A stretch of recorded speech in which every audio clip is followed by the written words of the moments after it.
Kalei Lee writes, "Hey AMC gang, love the show and watch daily. You recently took a question about film versus digital, but what do you think about Christopher Nolan releasing Interstellar early on traditional film over digital, especially given how studios and certain directors have been pushing theaters to make the expensive upgrade to digital for years?"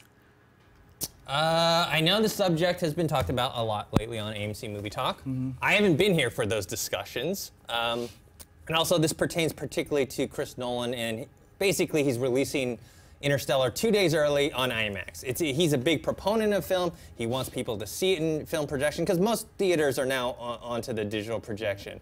So I'm a big fan of Chris Nolan. I think he's a fantastic director, but there's two things with this. One, only a director of his kind of reputation and fan base can do something like this. Someone like him or James Cameron with what he did with 3D, Peter Jackson with the high frame rates, like doing something that's different and making the studios and the theaters kind of bend to what he wants to do, because you know it's not like something really easy to do, and there's a lot of logistics behind it, technical things that have to happen. So only someone of his standing can do that. And then second, he's fighting an uphill battle.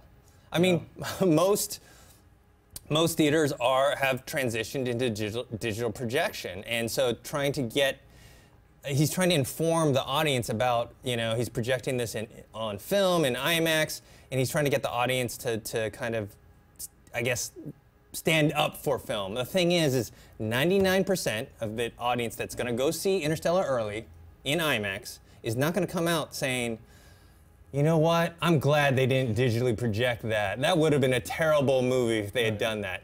Sorry, most people won't even notice and won't care. They're going to say, I mean, from what we've heard, it's a fantastic movie. They're going to care about everything else but that. What do you think? I agree. I don't think anybody really cares, the majority of the public. I mean, you and I care. I mean, you care more than maybe I do just because of your, you know, technical expertise and as a director yourself. Digital and film, it's this huge argument. Keanu Reeves did that great little documentary, Side by Side, where they discuss this.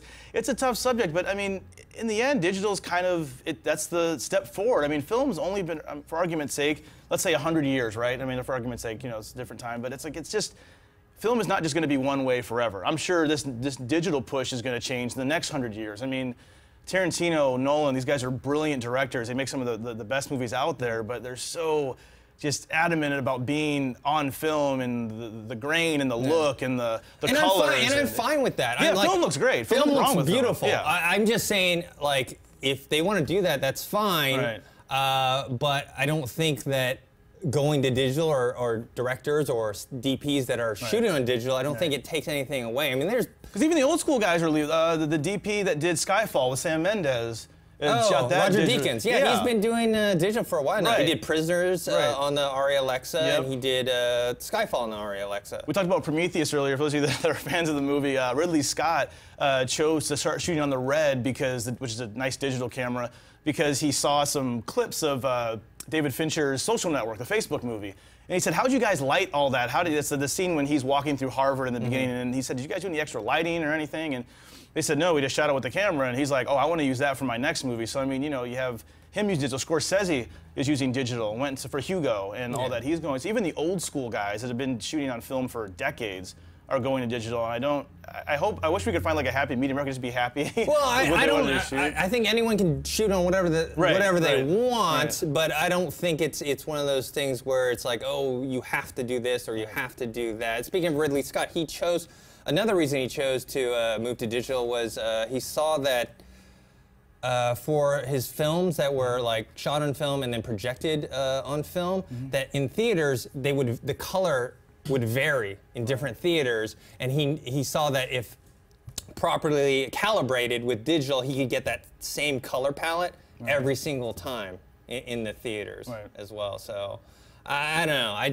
think it's a subject matter that will be debated about for a lot for the near future. But I think I don't know, maybe like 10 years, maybe less. Yeah.